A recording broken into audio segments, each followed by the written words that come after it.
As you can see, I am now connecting this connector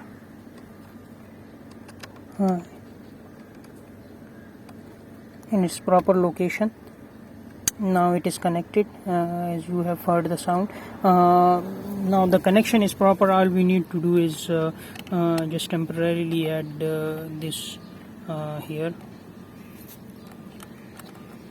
We cannot add here because when we will be moving the steering wheel, it will also move this wire, so we need to have it in a separate location that I just indicated you earlier.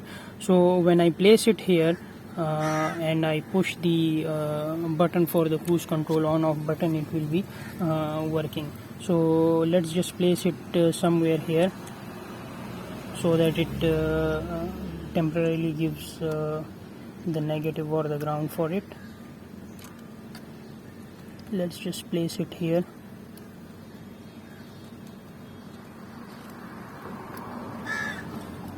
As the temporary ground, and as I am pushing the on off button, you can see the indicator of cruise control coming up.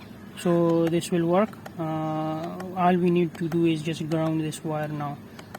So our installation is now complete.